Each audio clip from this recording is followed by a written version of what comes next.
সহবাসের পরে মেয়েদের জন্য ফরজ গোসল না করে ঘরের কাজকাম, রান্নাবাড়া ইত্যাদি করা, বাচ্চাকে দুধ খাওয়ানো, এগুলো জায়েজ আছে নাকি না জায়েজ? গোসল ফরজ হওয়া অবস্থায় গোসল না করার আগ পর্যন্ত কয়েকটা কাজ করা নিষেধ। 1, নামাজ পড়া নিষেধ। 2, তওয়াফ করা নিষেধ। 3, মসজিদে অবস্থান করা নিষেধ। 4, কোরআন স্পর্শ করা নিষেধ। 5, কোরআন পড়া নিষেধ। এই 5টি কাজ ছাড়া আর কোনো কাজ কিনা নিষেধ না। অতএব সহবাসের পরে কোনো মেয়ে, কোনো মহিলা তিনি যদি গোসল না করে, ফরজ গোসল না করে তিনি যদি কি করেন, গৃহস্থলীর কাজকাম করেন, রান্নাবাড়া করেন, অন্য কাজকাম করেন, বাচ্চাকে দুধ খাওয়ান, এগুলো এই 5টি নিষিদ্ধ কাজের আওতায় যেহেতু নাই, অতএব সেটা জায়েজ আছে। আমাদের দেশে যত কঠোরতা সব মেয়েদের উপরে, ছেলেদের উপরে নাই। ছেলে গোসল ফরজ হয়েছে, 2-4 ঘন্টা শুয়ে রয়েছে বা এমনকি হাঁটাহাঁটি করছে, তাকে তেমন কেউ কিছু বলে না। সমস্ত চাপগুলা মেয়েদের উপরে। আর এই ফতোয়াগুলা মেয়েদের উপরে, ফতোয়াগুলা দেয়ও বেশিরভাগ মেয়েরাই। কথার কথা, ননদ আছে, শাশুড়ি আছে বা অন্য কেউ আছে বা জাল আছে, তো তারা খোঁচাইতে শুরু করে যে গোসল না করে বাচ্চাকে দুধ খাওয়াচ্ছে। কোনো বাচ্চা কাঁদতে কাঁদতে মরে যায় কিন্তু দুধ খাওয়ায় না, কেন? কারণ গোসল করেনি। এগুলো না জানার কারণে হয়েছে।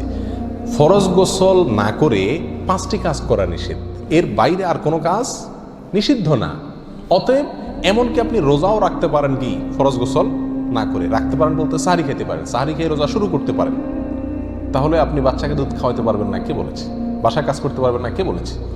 তবে হ্যাঁ, যদি আপনি ফরজ গোসল একটু দেরিতে করতে চান কোনো কারণে, তাহলে সেক্ষেত্রে অন্যান্য কাজকামের সুবিধার জন্য উজু করে নেওয়া উত্তম। সহিহ মুসলিমের এক হাদিসে আসছে, নবী আলাইহিস সালাম গোসল ফরজ হলে ওই অবস্থায় যদি কেউ ঘুমাইতে চায়, শুয়ে থাকতে চায় অথবা অন্য কোনো কাজ করতে চায়, তাহলে তাকে উজু করে নেওয়ার পরামর্শ দিয়েছেন। অতএব উজু করে নিয়ে এরপর অন্যান্য কাজ করা উত্তম। এর বাইরে অজু ছাড়া যে সে কিছু করতে পারবে না, ব্যাপারটা এরকম না। একবার আবু হুরায়রা রাদিয়াল্লাহু তাআলা আনহু, তার সাথে নবী আলাইহিস সালামের দেখা হয়েছে কোনো এক রাস্তায়, এই অবস্থায় যে তার গোসল ফরজ হয়েছিল। তো আবু হুরায়রা রাদিয়াল্লাহু তাআলা রাসূলুল্লাহ আকরাম সাল্লাল্লাহু আলাইহি ওয়াসাল্লামকে দেখে এড়াইয়া চলে গেছেন, একরকম পালায়া চলে যাওয়ার মতো, যায় তাড়াতাড়ি করে গোসল টোসল করে তারপরে আসলেন। নবী আলাইহিস সালাম জিজ্ঞাসা করলেন, আবু হুরায়রা তুমি কই গেছিলা, তোমার দেখলাম?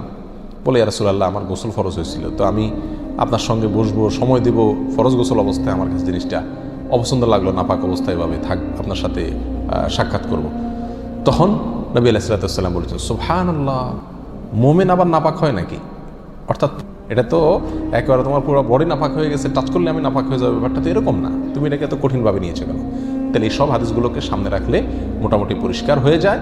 আমাদের আয়েশা রাদিয়াল্লাহু তাআলা আনহা থেকে এক হাদিসে আসছে, তাকে জিজ্ঞাসা করা হয়েছিল যে নবী আলাইহিস সালাম গোসল ফরজ হলে তিনি ঘুমোতেন কিনা, তিনি বলেছেন হ্যাঁ ঘুমাতেন। কোনো কোনো বর্ণনা আসছে উজু করা ছাড়াও ঘুমাতেন। তাহলে বোঝা গেল উজু করে নিয়ে ঘুমানো, উজু করে নিয়ে কাজকাম করা উত্তম, কিন্তু আপনি যদি নাও করেন তাতে কি হবে না, কোনো গুনাহ এতে হবে না। আল্লাহু আ'লাম।